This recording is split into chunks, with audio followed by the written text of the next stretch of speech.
अपरा एकादशी की व्रत कथा। जय श्री कृष्णा। प्रिय श्रोताओं, आप सभी को अपरा एकादशी की हार्दिक शुभकामनाएं। हिंदू पंचांग के अनुसार ज्येष्ठ मास के कृष्ण पक्ष की एकादशी को अपरा एकादशी के नाम से जाना जाता है। इस दिन भगवान विष्णु के साथ साथ मां लक्ष्मी की विधिवत पूजा करने से यश, कीर्ति, मान सम्मान, धन संपदा की प्राप्ति होती है। इसके साथ ही आपके द्वारा अनजाने में किए गए पापों से मुक्ति मिल जाती है। इसे अचला एकादशी के नाम से भी जानते हैं। इस एकादशी की महत्ता के बारे में स्वयं श्री कृष्ण ने धर्मराज युधिष्ठिर को बताया था। इस दिन विधिवत पूजा करने के साथ साथ अंत में इस व्रत कथा का पाठ अवश्य करना चाहिए। इससे आपकी पूजा पूर्ण मानी जाती है। आइए जानते हैं अपरा एकादशी की संपूर्ण व्रत कथा के बारे में।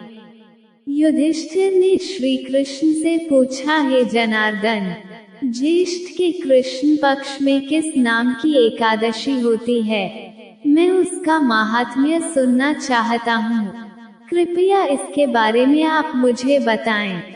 भगवान श्री कृष्ण बोले, हे राजन, तुमने संपूर्ण लोकों के हित के लिए बहुत उत्तम बात पूछी है। ज्येष्ठ मास के कृष्ण पक्ष में पड़ने वाली इस एकादशी का नाम अपरा है।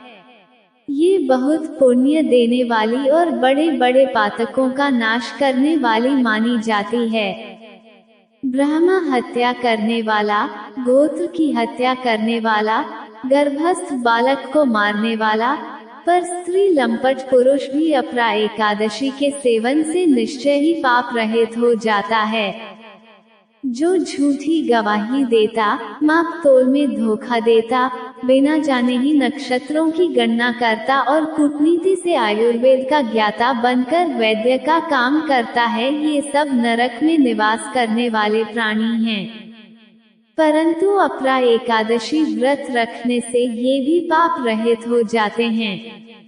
अगर कोई क्षत्रिय क्षात्र धर्म का परित्याग करके युद्ध से भागता है, तो वह क्षत्रियोचित धर्म से भ्रष्ट होने के कारण घोर नरक का भागी होता है। इसके अलावा जो शिष्य विद्या प्राप्त करके स्वयं ही गुरु की निंदा करता है, वह भी महापातकों से युक्त होकर भयंकर नरक में गिरता है। लेकिन अपरा एकादशी का व्रत रखने से वह सद्गति को प्राप्त करता है। माघ में जब सूर्य मकर राशि पर स्थित हो और उस समय प्रयाग में स्नान करने वाले मनुष्यों को जो पुण्य होता है, काशी में शिवरात्रि का व्रत करने से जो पुण्य प्राप्त होता है, गया में पिंडदान करके पितरों को तृप्ति प्रदान करने से पुण्य मिलता है, बृहस्पति के सिंह राशि पर स्थित होने पर गोदावरी में स्नान करने वाला व्यक्ति को जो फल मिलता है, बद्रिकाश्रम की यात्रा के समय भगवान केदार के दर्शन से तथा बद्री तीर्थ के सेवन से जो पुण्य फल उपलब्ध होता है। इसके साथ ही सूर्य ग्रहण के समय कुरुक्षेत्र में दक्षिणा सहित यज्ञ करके हाथी, घोड़ा और सुवर्ण दान करने से जो फल मिलता है। इतना ही सब मात्र अपरा एकादशी का व्रत रखने और विधि विधान से पूजा करने से फल मिल जाता है। इस दिन व्रत रखने के साथ भगवान वामन की पूजा करने से मनुष्य सब पापों से मुक्ति मिल जाती है। इसके साथ ही श्री विष्णु लोक की प्राप्ति के साथ इस व्रत कथा का पाठ करने या फिर सुनने से सहस्त्र गोदान का फल मिलता है। युधिष्ठिर ने कहा, जनार्दन, अपरा का सारा महात्म्य मैंने सुन लिया, अब कथा भी सुना दीजिए।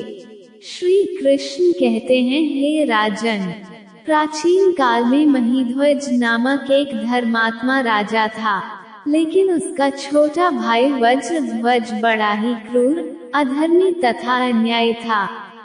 वह अपने बड़े भाई से द्वेष रखता था। इस द्वेष भाव में एक दिन रात्रि के समय छोटे भाई ने अपने बड़े भाई की हत्या कर दिया और उसकी देह को एक जंगली पीपल के नीचे गाड़ दिया। इस अकाल मृत्यु से राजा प्रेतात्मा के रूप में उसी पीपल पर रहने लगा और अनेक उत्पात करने लगा। एक दिन अचानक धौम्य नामक ऋषि उधर से गुजरे। उन्होंने प्रेत को देखा और तपोबल से उसके अतीत को जान लिया। अपने तपोबल से प्रेत उत्पात का कारण समझा। ऋषि ने प्रसन्न होकर उस प्रेत को पीपल के पेड़ से उतारा तथा परलोक विद्या का उपदेश दिया। दयालु ऋषि ने राजा की प्रेत योनि से मुक्ति के लिए स्वयं ही अचला एकादशी का व्रत किया और उसे अगति से छुड़ाने को उसका पुण्य प्रेत को अर्पित कर दिया। इस पुण्य के प्रभाव से राजा की प्रेत योनि से मुक्ति हो गई। वो ऋषि को धन्यवाद देता हुआ दिव्य देह धारण कर पुष्पक विमान में बैठकर स्वर्ग को चला गया।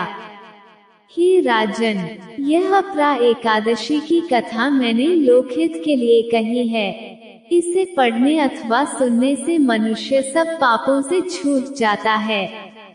प्रिय श्रोताओं, ये थी आज की वीडियो। उम्मीद है आपको वीडियो पसंद आई होगी।